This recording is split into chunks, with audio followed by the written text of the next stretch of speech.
AWSൻ്റെ അകത്തുള്ള IAM എന്ന് പറഞ്ഞൊരു സർവീസ് നമ്മളിപ്പോൾ നോക്കാൻ പോകുന്നത്. അതിന് വേണ്ടിയിട്ട് നമ്മൾ ഈ സെർച്ച് പോയിട്ട് ഒന്നുകിൽ നമുക്ക് IAM എന്ന് പറഞ്ഞിട്ട് സെർച്ച് ചെയ്യുക, അല്ലെങ്കിൽ നമ്മൾ റീസെൻ്റ്ലി യൂസ് ചെയ്ത സാധനമാണ് നമുക്ക് ഇതിൻ്റെ ഈ ഡാഷ്ബോർഡിൽ തന്നെ നമുക്കിവിടെ കാണാൻ പറ്റും.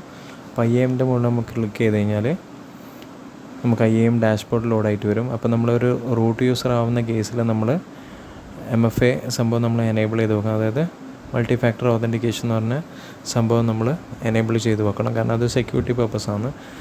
അപ്പോൾ നമുക്ക് താഴോട്ടേക്ക് സ്ക്രോൾ ചെയ്ത് കഴിഞ്ഞാൽ നമുക്ക് കാണാൻ പറ്റും യൂസർ ഗ്രൂപ്പ്സ് ഉണ്ട്, യൂസേഴ്സ് ഉണ്ട്, റോൾസ് ഉണ്ട്, പോളിസീസ് ഉണ്ട്.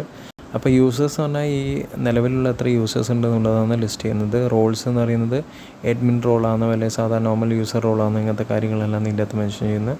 പോളിസീസ് എന്ന് പറയുന്നത് നമ്മൾ എന്തെങ്കിലും ഒരു പെർട്ടിക്കുലർ ഒരു സെറ്റ് ഓഫ് ഗ്രൂപ്പ് ഉണ്ട്, അവർക്ക് കോമൺ ആയിട്ട് എന്തെങ്കിലും റൂൾസോ കാര്യങ്ങളോ ഇംപ്ലിമെൻറ്റ് ചെയ്യാൻ ഉദ്ദേശിക്കുന്നുണ്ടെങ്കിൽ, അതായത് നിങ്ങളിപ്പോൾ ഒരു ഫയലുണ്ട്, ആ ഫയലിൽ നിങ്ങൾക്ക് ഒരു ഗ്രൂപ്പിന് റീഡ് ചെയ്യാനുള്ള പെർമിഷനേ ഉള്ളൂ, അത് മോഡിഫൈ ചെയ്യാനുള്ള പെർമിഷൻ ഇല്ല എന്ന് പറഞ്ഞിട്ട് നമ്മളൊരു പോളിസി സെറ്റ് ചെയ്തിട്ട് ആ ഗ്രൂപ്പിലുള്ള എല്ലാ മെമ്പേഴ്സിലേക്കും ആഡ് ചെയ്യുന്നതാണെങ്കിൽ നമുക്ക് എന്താണെന്ന് വെച്ച് കഴിഞ്ഞാൽ ആ പോളിസി എല്ലാവർക്കും ഇംപ്ലിമെൻറ്റ് ചെയ്യാൻ പറ്റും. അപ്പോൾ ഇതിൻ്റെ അകത്ത് നമുക്കൊരു പുതിയ യൂസറെ ക്രിയേറ്റ് ചെയ്യണമെങ്കിൽ നമുക്ക് ഈ ലെഫ്റ്റ് സൈഡിൽ പോയി കഴിഞ്ഞാൽ യൂസേഴ്സിനെ ഇവിടെ ക്ലിക്ക് ചെയ്യുക.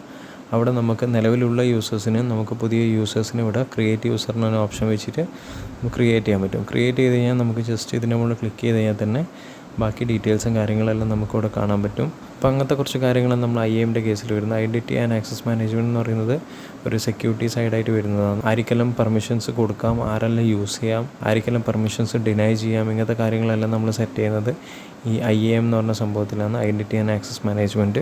അത് ഓരോ ക്ലൗഡ് സർവീസ് മാറുന്നതിനനുസരിച്ച് ഇതിൻ്റെ പേര് നമുക്ക് മാറും. ഇപ്പോൾ എഷ്യൂറിൻ്റെ കേസിലാണെങ്കിൽ എഷ്യൂർ AD എന്ന് പറഞ്ഞ പേരിലാണ് അറിയപ്പെടുന്നത്. അതേപോലെ തന്നെ അലിബാബേൻ്റെ കേസിൽ റിസോഴ്സ് ആക്സസ് മാനേജ്മെൻറ്റ് എന്ന് പറഞ്ഞ പേരിലാണ് അറിയപ്പെടുന്നത്. അപ്പോൾ അത് ഓരോ ക്ലൗഡ് പ്രൊവൈഡേഴ്സിനനുസരിച്ചിട്ട് ഈ പേര് മാറും. അപ്പോൾ ഇതിൻ്റെ അകത്ത് നമുക്ക് IAM എന്ന് പറഞ്ഞ പേരിലാണ് അവൈലബിൾ ആയിട്ടുള്ളത്.